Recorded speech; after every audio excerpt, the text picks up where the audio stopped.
So this is going to be an extremely late video, but I had my guy Steven from Miami Sports Music on, and we had a very good conversation about what happened today and just the future of this team. So let's jump into this.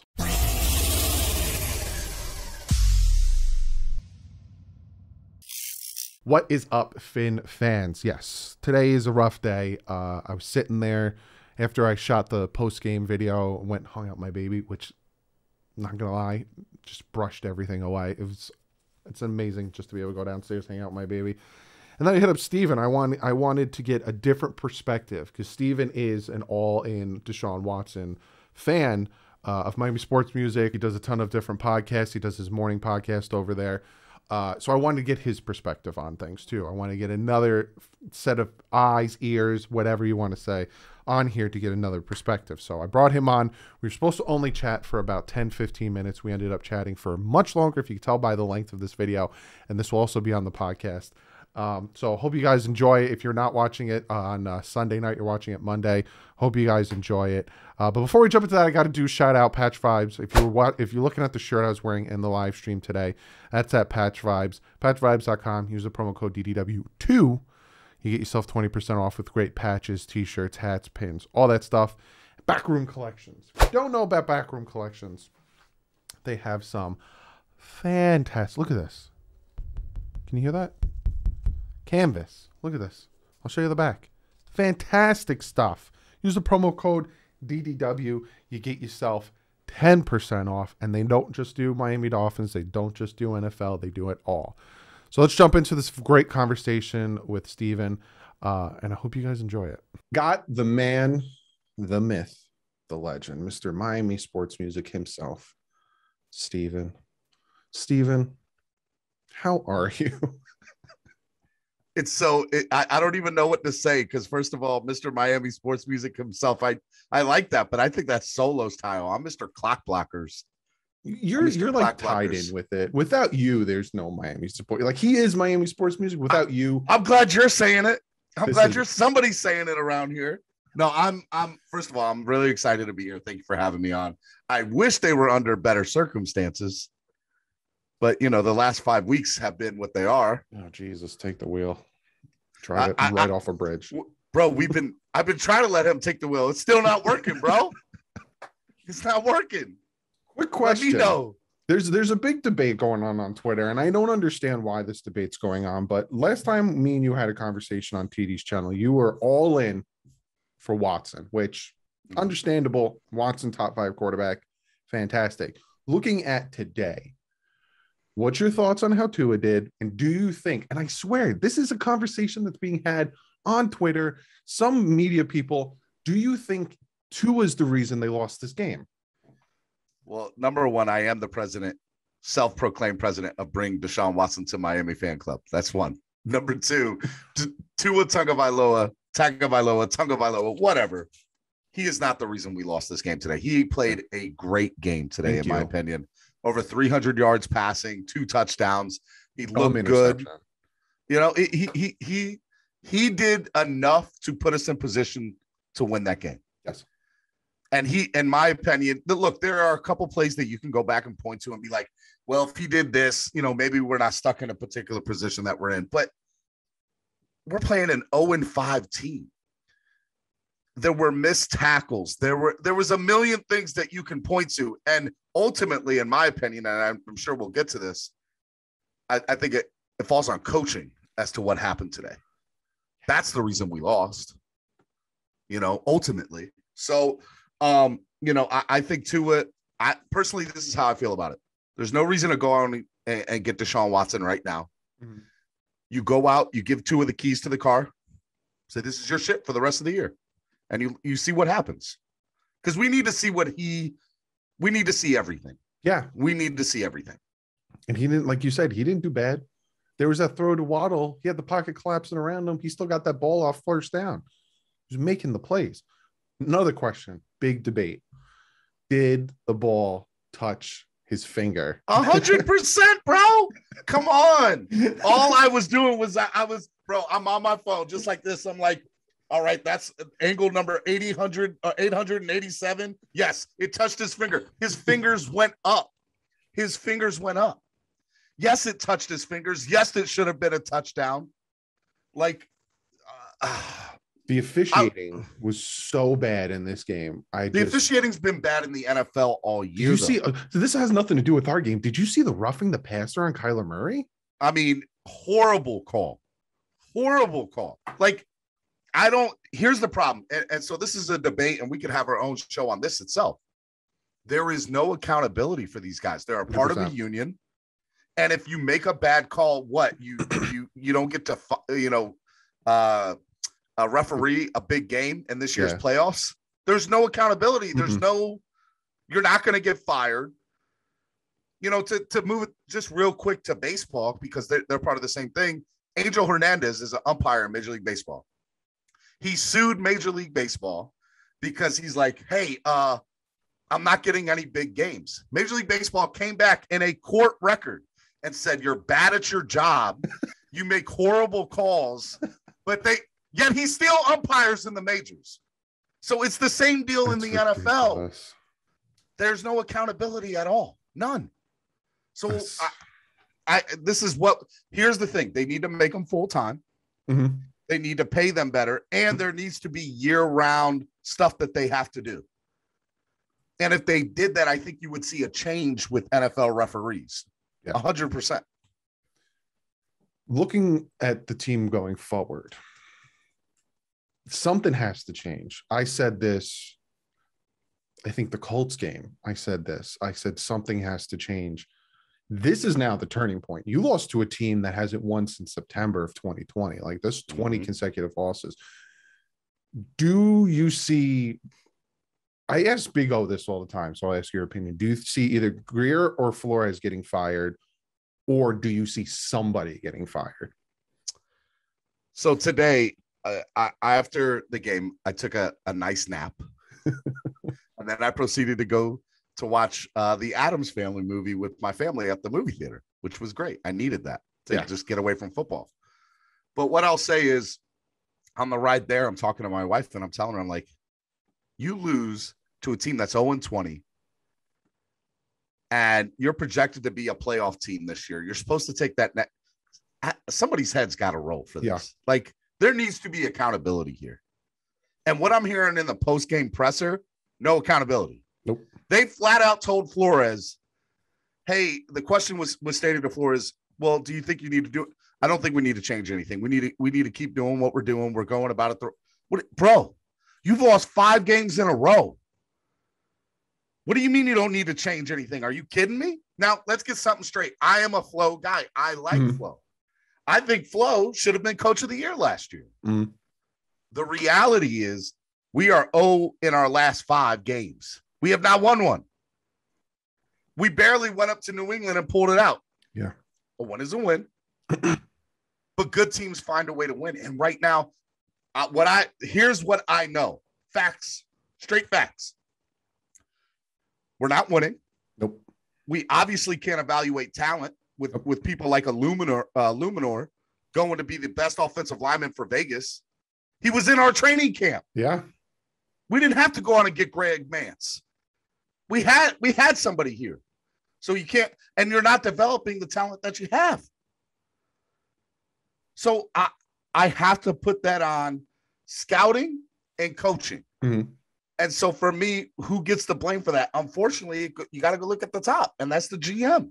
And Greer has made some very good trades in his tenure. But if you look at what the product's been on the field, we haven't made the playoffs.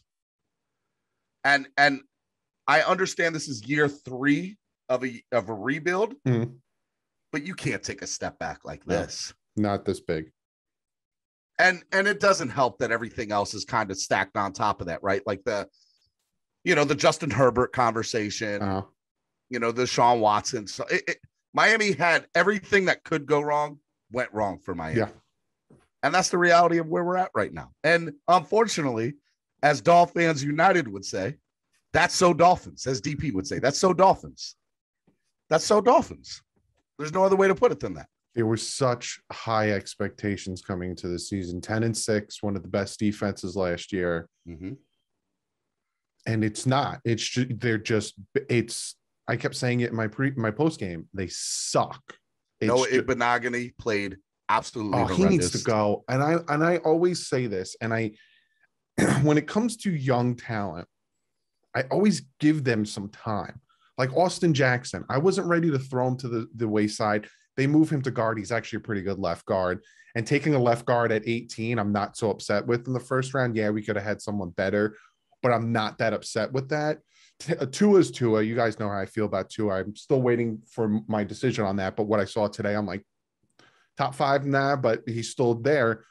Look at this year's first. Waddle is fantastic. Phillips is getting a ton of pressure.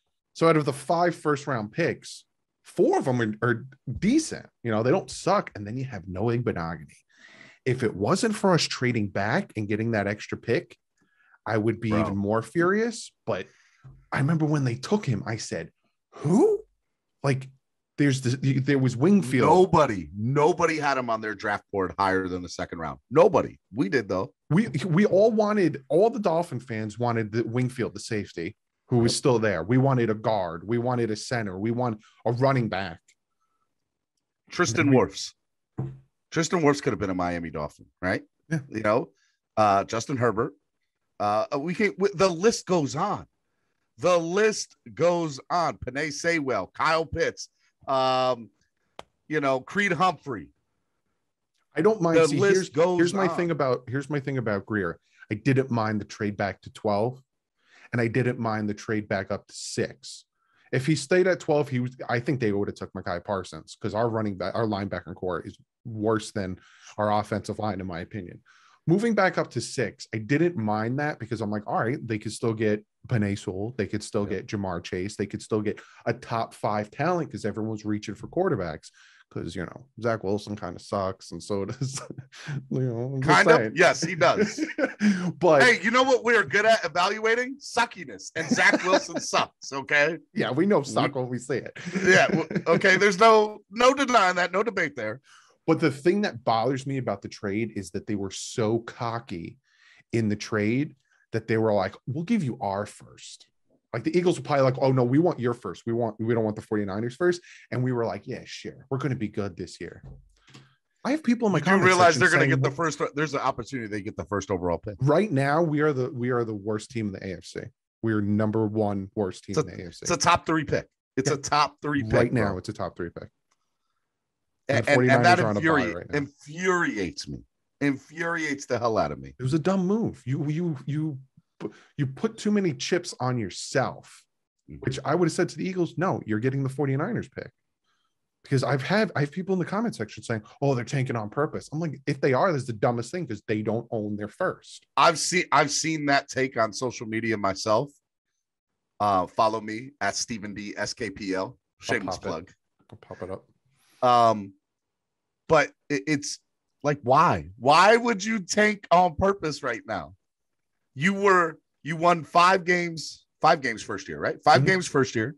You won 10 games the second year. You're set up. This team on paper during training camp, you, me, TD, everybody. This is it. This is the team. We're going to finally make it happen. We're going to win a playoff game. And we start out 1-5. 1-5. Is this thing on? 1-5. 1-5. Bro, when is enough? I think that's the first thing, right? Like 2 things. Number 1, I'm never going to stop being a Dolphins fan. Oh, 100%. I love them. 100%. I'm a diehard till the day that I die. Yep. But if I were to sit here and I can cuss on your channel, I don't have to use this. There's no swear jar on your channel. If I had to bullshit you, I'm pissed, man. Oh, yeah. I'm pissed. I'm mad. I spend my money that I make goes right back into my channel, and to be able to broadcast for this, and my entire life, like, ask my wife, "What do you want for Christmas? What do you want?" I want Dolphin stuff. Give me Dolphin stuff. You know how much money my family, myself, has bought of the Miami? They have not loved me back for nothing. No. For nothing. They gave us 3-4 years out of 20. It's like, here's a reality. So I'm just a couple of years younger than you, I think. I remember Marino like from my dad. And I remember watching games with Marino, but I could never point out a game and say, oh my God, that game was amazing. My first memory of a Dolphins game was 62-7. That's my first memory of being like a game that I can remember was 62-7. I don't need to say anything else. There's no like every Dolphins fan knows that game. They know whose last game it was. They know what. I have had nothing but pure disappointment being the team, fan of this team. The only great things to come out of being a fan of this team is getting to know the other fans, getting to know Solo D, becoming his brother, seeing everybody on social media, getting to know people like you and TD. That's the best part of being a Miami Dolphins fan is the fan base. Yeah. But right now, people are pissed. Oh, yeah. And I don't know what to say. I think it's at the point now where we were promised something, we were told something, and even 2019 it was different. We've seen rebuilds. They were never rebuilds. This was a rebuild. They tore it down in 2019, stripped it, but they used it wrong. Like, I'm not even take the Tua Herbert situation out, right? Because coming out of college, scouts and professionals weren't even saying Tua. Yeah, exactly. They were saying, and I was too. I said Tua was the guy. Like, hindsight is always 2020, so we'll take that out. But like the Austin Jackson pick, I knew it. Even when I was doing my mock drafts, I'm like, if you don't take a tackle within the top 10, 12 picks, you're getting garbage afterwards. And that's what they took with Austin Jackson. And it was just all these picks that we were just scratching our heads. And then this year's draft, we're like, okay, Creed Humphreys. They trade up, they take Liam Eichenberg, who is actually playing pretty well. Then in the third round, we're like, Maines is there. Get the center. And they take Hunter Long. And I remember I was like, don't get me wrong. Hunter Long, it can be a good tight end, but why? He's a luxury pick. He's a luxury pick. Somebody you pick when your offensive line is set. Yeah. When you don't need anything and no one wants to let you trade back and pick up picks for next year, you take Hunter our best blocking tight end is Adam Shaheen. Our best blocking tight end is Adam Shaheen. That's sad.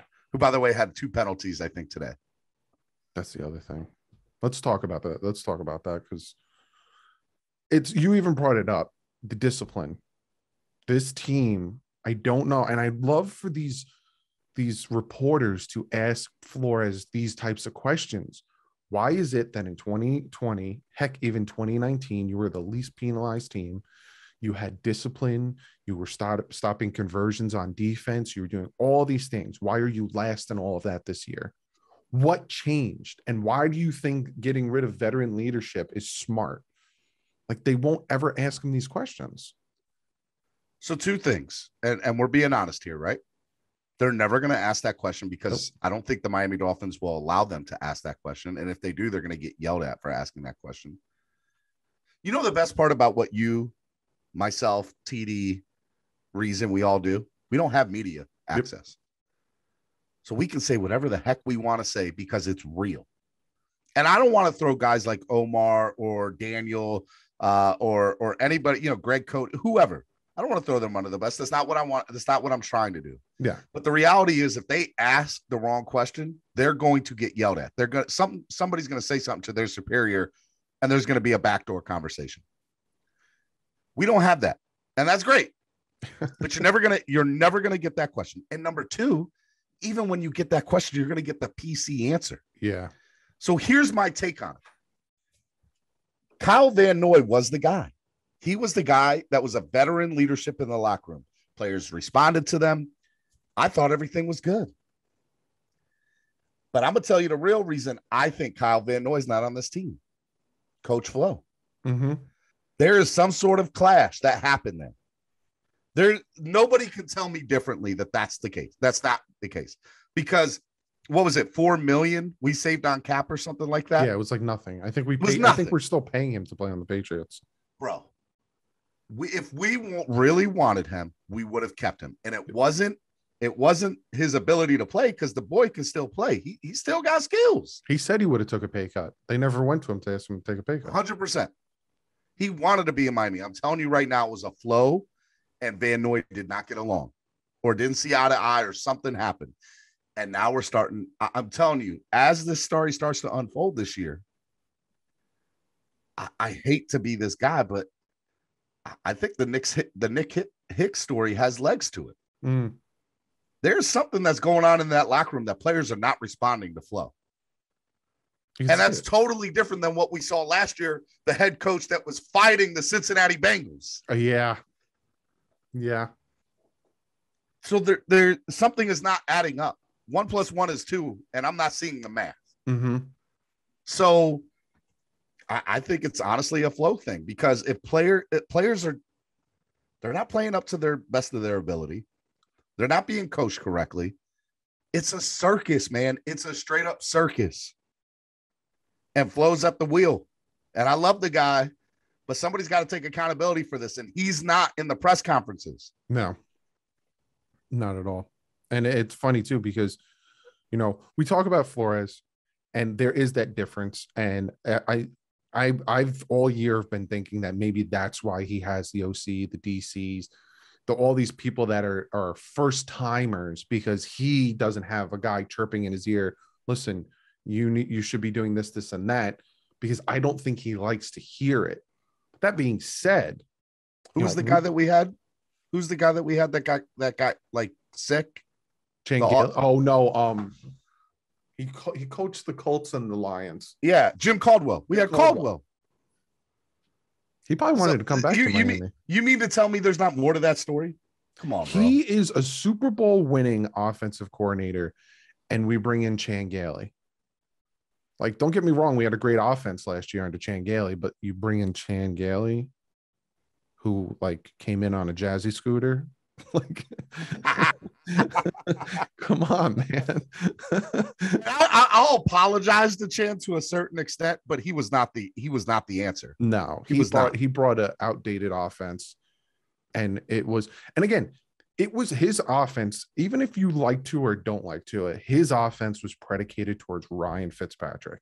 Mm-hmm. And then when Tua got forced down our throats, which we all can agree, regardless if you like Tua or not, he should not have started.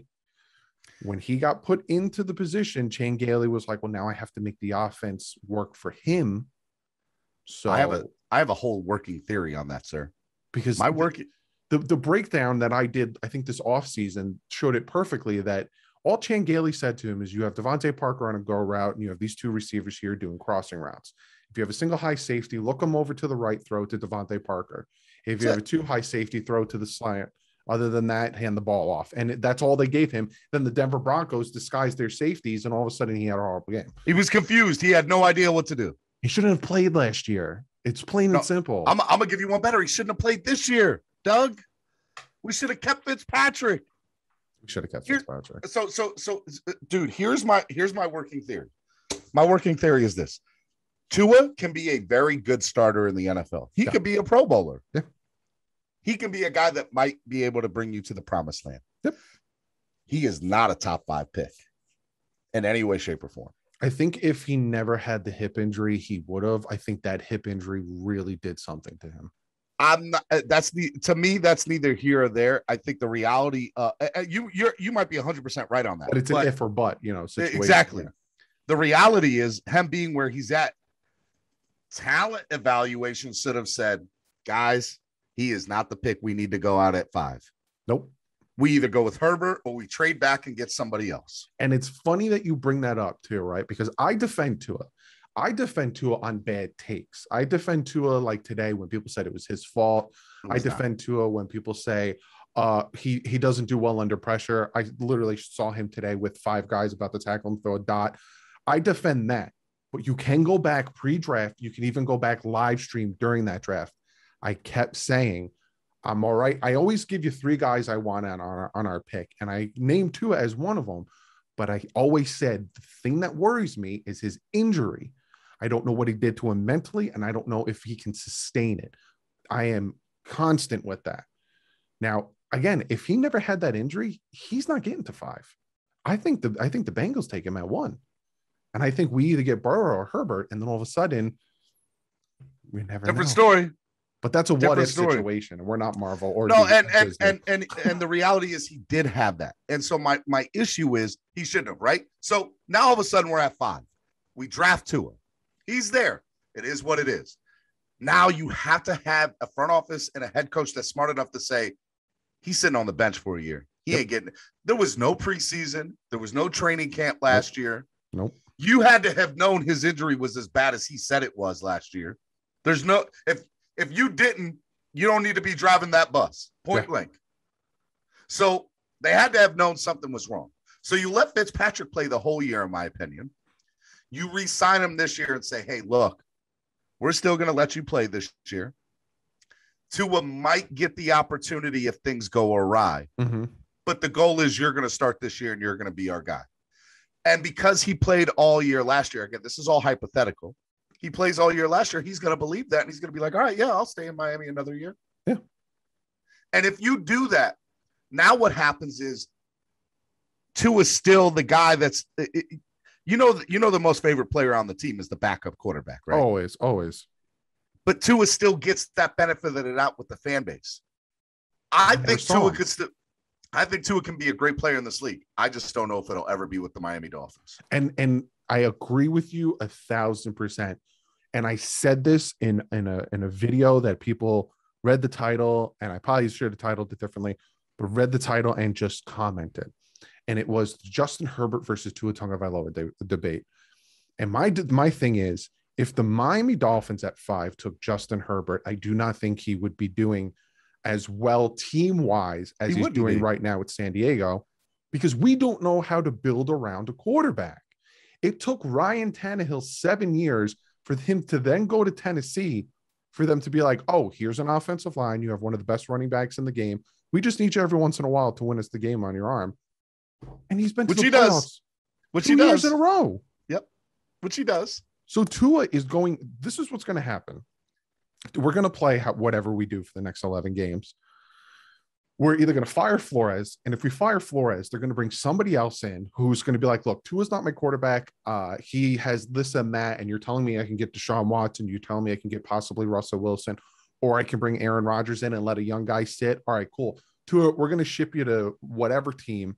And all of a sudden, you're going to see the team that wanted him gets him for a 3rd-round pick, because that's probably what we're going to get from, maybe a 2nd if we're lucky. And that team is going to build around him. So it's Washington.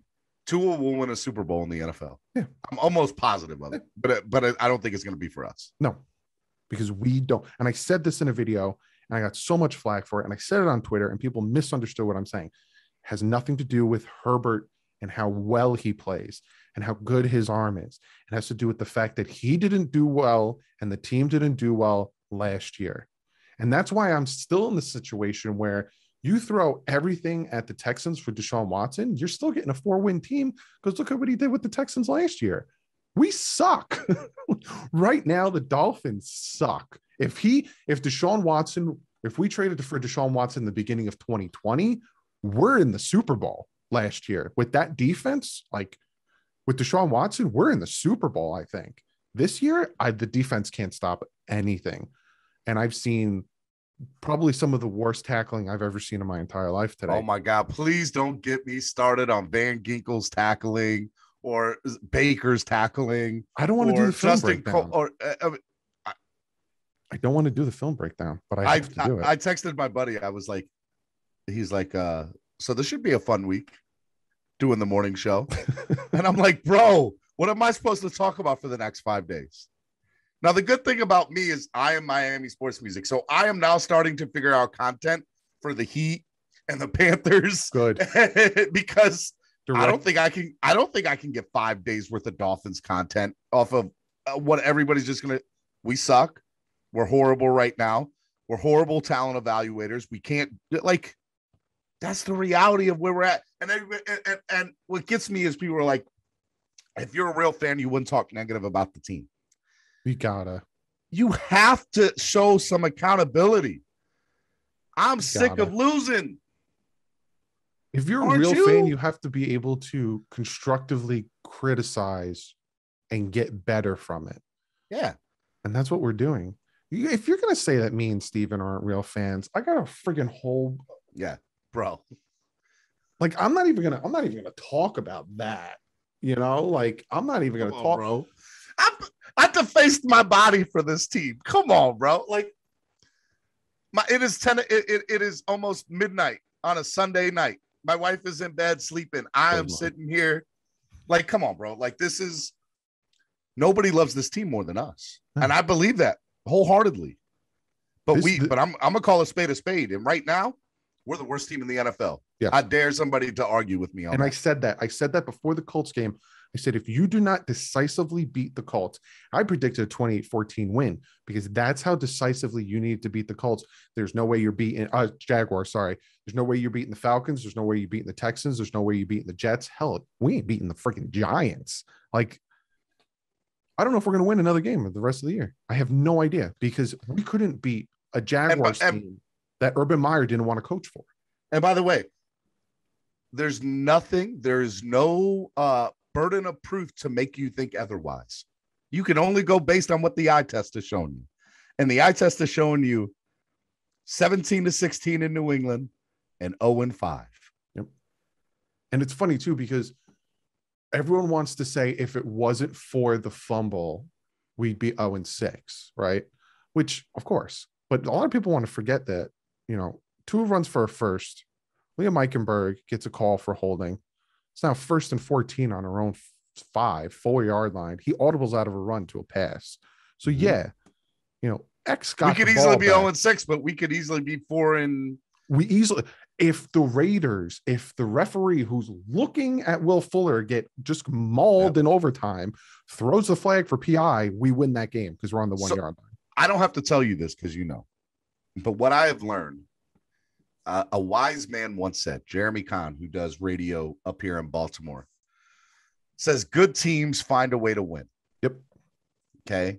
And I always gave him crap about that, but he's right. He's right. Bad teams find a way to lose. And and that's where we're at. And so I want to be like, where's this team that was on paper that I was predicting us to win 13 games this year, Tua throw for 4,000 yards, get 30 plus touchdowns. Where's that team at? The reality is they don't exist. And I was wrong. And by the way, I think we all had fool's gold. Oh yeah. I don't think I was the only one that thought, I don't think anybody thought we'd be this bad.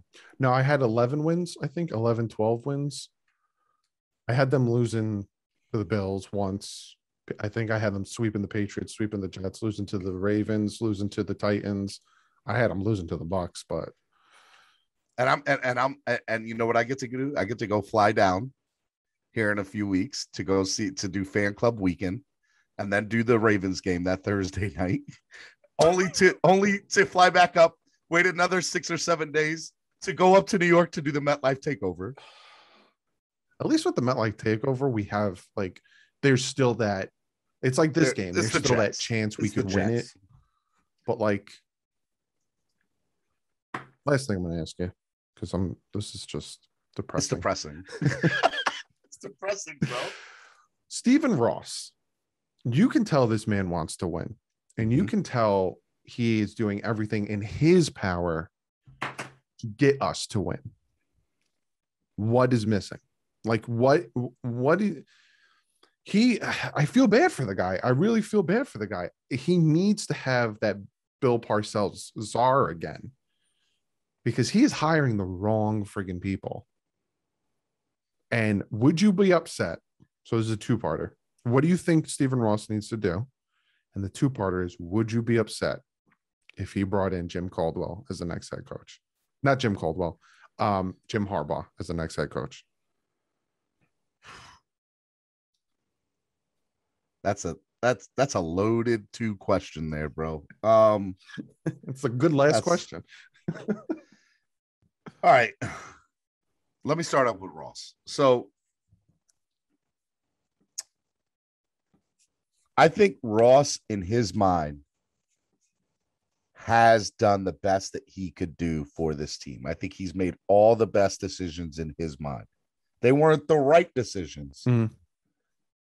But with the information that he had and what he wants to do, which is win, he made the best decision at those times. And so I don't know if I can get mad at Ross. Yeah. Now, I think Ross has made a lot of bad decisions. Mm-hmm. And a good person can make a lot of bad decisions. Hey, Yeah. I'm one of those people. Okay. Yeah. Okay. So you mess up the stadium experience, number one, by putting the 72 club and just redoing it the way that you did. I love Hard Rock. I think Hard Rock with a good team and the right fan experience could be the number one place for a game on Sunday afternoons in the NFL. 100%. Yep. Number two, I don't think he knows what a winning team looks like because he's never seen one except all the way up in New England. Yeah.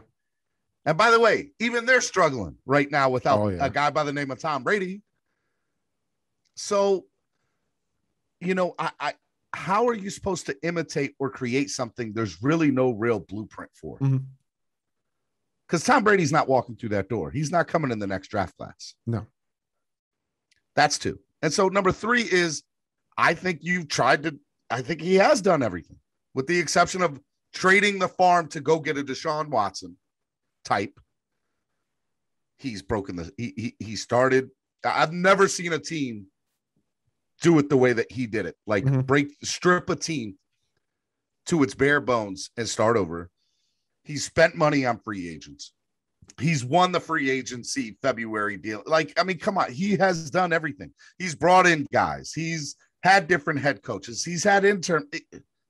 I think he's tried literally everything short of selling the farm to go get a player that is a top 5 talent, which is, by the way, that's why I'm all for Deshaun. So to finish my statement on Ross, I don't know what to do other than to say, I love you, but you owning the Dolphins has not been a good thing. Nope. And there might be time for you to sell this team to somebody who knows that they like, hey, I know how I can make this team a winner. Okay, buy the team. Let's make it happen. I love Stephen Ross, but I don't think he's ever going to choose the right guy. I have no faith in him. How about this? I have no faith in him to choose the right guy. You know what I equate it to? Do you watch wrestling? Yeah. I equate it to the WWE with Vince McMahon, who thinks he knows better, who thinks he knows more than us, the fans, and AEW. Yep. AEW came out, and this guy just starts hiring people that listen to the fans, and now has AEW is amazing, by the way. It's trumping the WWE because they listen and they see. But continue. So you should watch Fire and Ice Combat Sports Podcast on Wednesday nights on Miami Sports Music Podcast Network. You'd like that. You'd get a kick out of that. You got shameless plugs. Here's the last thing I'll say about Ross. I personally think I love the guy. I'm never going to condemn him for not trying. I'm just going to condemn him for making the stupid wrong picks. Yeah. Okay. So I think I don't trust you. And until you show me something, I don't know if I ever will trust you. And I'm with you there because he took Philman over who's the Steelers head coach? Tomlin. That's one of the stupidest things. Yep. And he had Tomlin. A lot of people don't remember that. A lot of people don't remember we could have had Mike Tomlin. Tomlin was in the building. Tomlin wanted the job, and they went with Joe Philman because they thought Joe Philman was calling the offensive play calls in Green Bay when it was Mike McCarthy. Hey, can I go call my grandma now so I can tell her that I got traded, please? It was the saddest thing I've ever seen. Dude, it's still the best part of Hard Knocks besides. And that's funny too, because who was that GM? I keep thinking it's Chris Greer. Ireland. He's with the Saints now. And Jeff Ireland. Jeff Ireland. He has just given the Saints such great talent. Amazing. He's been great for them. And you saw it. Everyone got on Jeff Ireland for that. Yep. And then Devontae. Hey, bro, just have my bail money to bail me out. Chad Ocho Cinco made a joke about it, and 24 hours later was in jail. Like look at Vontae Davis, right? We trade him. Everyone loses their mind. He goes to the Colts. He plays all right. Goes to Buffalo. Retires at halftime. Retires in the middle of the game, son.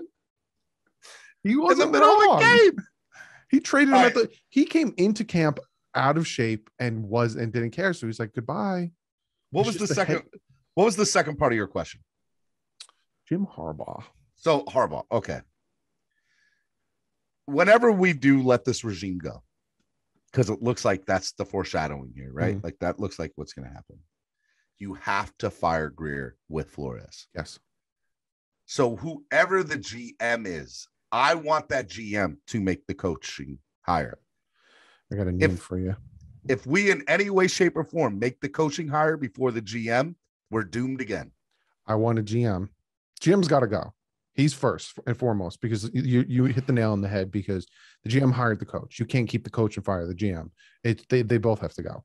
I think Greer goes, you keep Flo, but you let the new GM say, I either want to keep Flo or I want to get rid of him. And this is the GM that I'm thinking. And this man should have been a GM 3, 4, 5 years ago. Louis Riddick. Louis Riddick of Monday Night Football. I do like, another name that needs to be had. Eric Bieniemy, the offensive coordinator in Kansas, or the defensive coordinator. Right? Let's steal the Bills offensive coordinator as our head coach. You mean our former offensive coordinator, Brian Dable, who was so amazing for us when he was here? But in all honesty, I don't want an OC/DC to be. I want a head coach that used to be a head coach. That's why I'm kicking around the Harbaugh. Eric Bieniemy. I want them. The fact that he is not a head coach already is absurd to me. Yeah. Let's just get that straight. It's absurd to me that he's not. But if you're going to go with a rookie head coach again, which I'm not 100% opposed to, just bring in somebody like Marvin Lewis to run your offense or your defensive coordinator. Exactly. Jim Caldwell. Like, put yourself around, talent that has been in the league. But the other thing I'll say is I want a GM that knows how to win. Yes, please. Do you know why Belichick is so successful?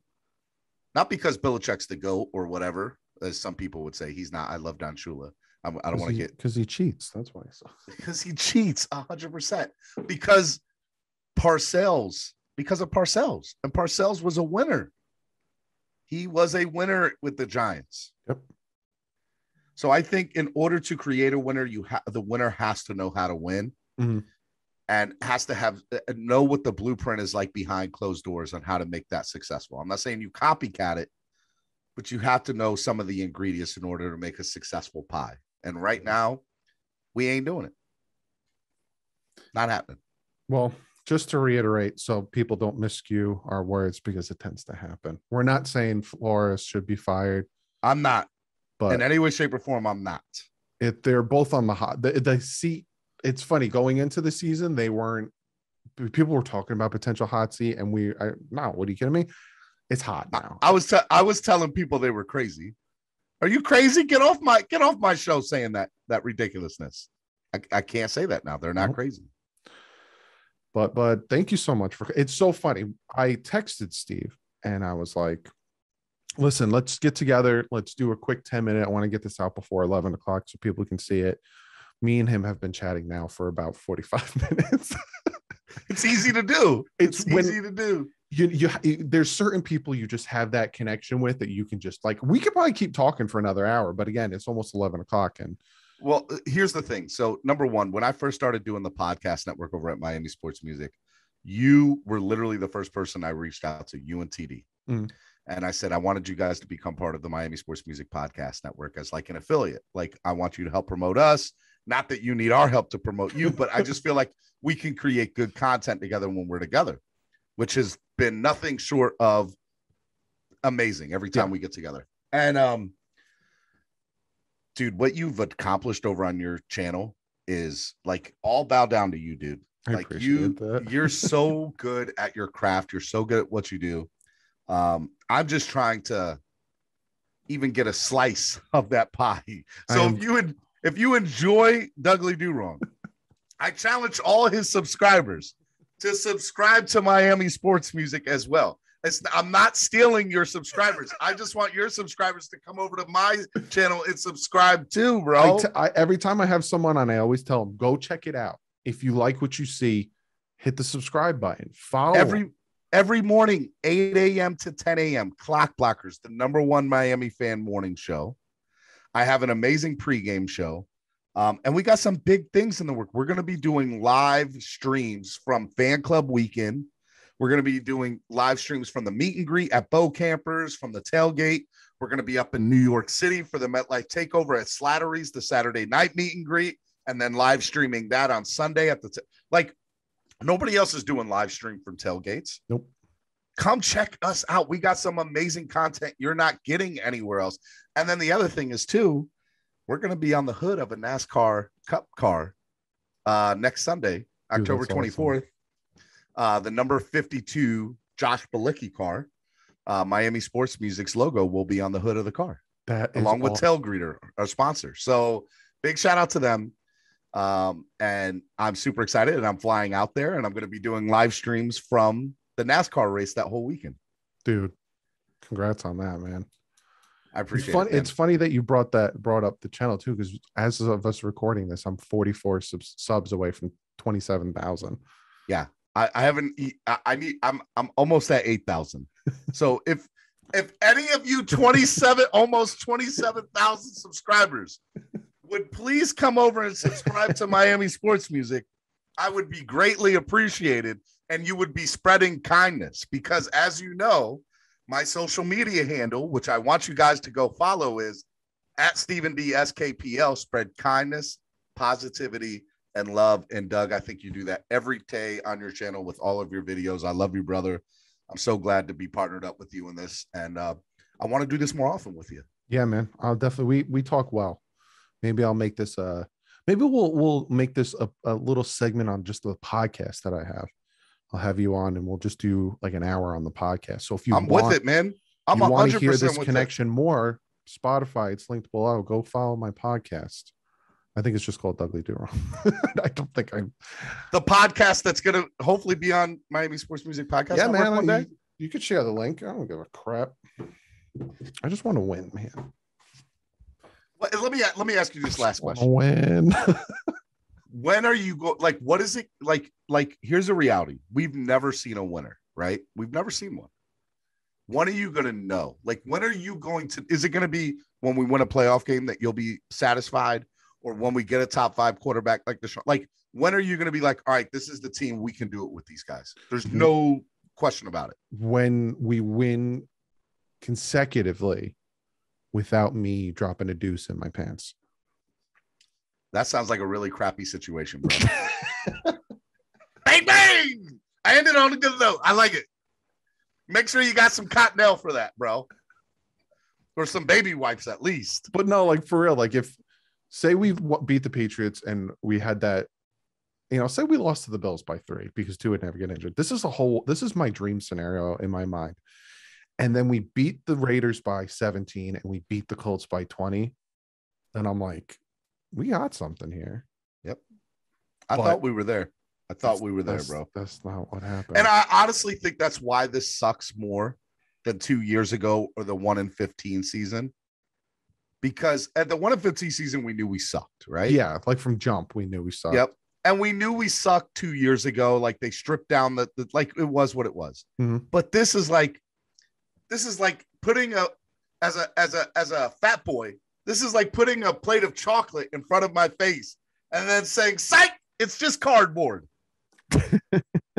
Bro, those things where it's a cake, but for you instead it's actually cardboard. It's actually cardboard, bro. Like, come on, bro. Like, why? That's what it feels like, dude. It feels like we were tricked, hoodwinked, bamboozled, and I'm BS. And what makes me feel worse is I was part of that BS. Like I was selling the fan base on, this is it, guys. We're good. We're going to be okay. See, and that's my one thing. And I will always stick to this. I tell people all the time, rather be surprised than let down. So I always caution, especially when I do my record prediction. I say a lot of things could change. I'll give you what I can see right now, but a lot of things, because I don't like selling false hope. Because for the longest time, us Dolphin fans were 2016, we're in the playoffs. 2017, we suck. 2008, we won the division. 2009, we suck. Like it was, and I did it too much to myself that I didn't want to do it to you guys. So I didn't push it that much. I think I pushed it a little bit. I'm gonna write that down. Do not sell false hope to fans. Note to self. Thank you. But I think I did a little bit. I did do it a little bit. I was talking up this defense, but again, can you blame me? I don't understand what happened to the defense. We had 26 straight games with a turnover. Oh, ended like that against the Tampa Bay Buccaneers. Hey, I'm gonna give you a virtual hug. Come here, bring it in. Bring it in. I love you, man. I love you too, bud. Guys, for real though, go check out Miami Sports Music. I always plug them in my videos. And for real, if you like Steven, you like this connection. That's if you like me. If you like him. If you don't, tell him kick rocks, man. Kick rocks, my guy. Go eat your cardboard chocolate and get out of my face. Every morning when I do my morning show, I do with the Godfather. And since you're from Jersey, you know, you got that Jersey, New York kind of thing. Hey, yo, come on. Hey, you come to me on the day of my daughter's wedding. You take the gun, you leave the cannoli. I'm eating the cannoli too, my guy. Oh, I'm taking them both. I'm taking them both. But and you'll see us at MetLife Takeover, hopefully together. Yes, I'll be there. Me and my father. I'll be there. But yeah, be good stuff. I think honestly, guys, this is the last thing I'm going to say because Steven needs to get out of my face so I can edit this. I'm thinking this is going to be a little podcast series on my podcast. So if you guys want to listen to more of me and Steven, and it's going to be uncensored because I curse a lot. So don't let your children listen. No. So on the morning show, I have the swear jar. There's no swear jar on Douglas stuff. Nope. Not on so the I can podcast. say whatever the I want to say. God damn it. Okay. I'm sorry. Hopefully you can bleep that part out. I'll put like a over it or something. All right, but I will see you in the next one. Hopefully we're talking on better terms. Yes, we are. I hope so. I love you. I love you too, man. For real though, guys, if you haven't checked out Miami Sports Music and all this great stuff that Steven's doing over there, go check him out. If you like what you see, like I always say, hit that subscribe button, show some support. But that is the video. If you are watching this Sunday night, we'll see what happens tomorrow. If you're watching this Monday, you might be getting another video soon, depending on what happens, because something needs to happen. Heads need to roll. Changes need to be made. But other than that, guys, I love you. You will see me tomorrow if you're watching this Monday. And if something happened, you'll probably see me in another 10 minutes. But you'll see me Tuesday with Big O. You'll see me Wednesday with the film breakdown, Thursday with the picks, Friday with the preview, and Sunday with the game. 5-6 days a week, you get me. Hope you don't get sick of me. But on that, guys, like usual, stay classy. Fins up.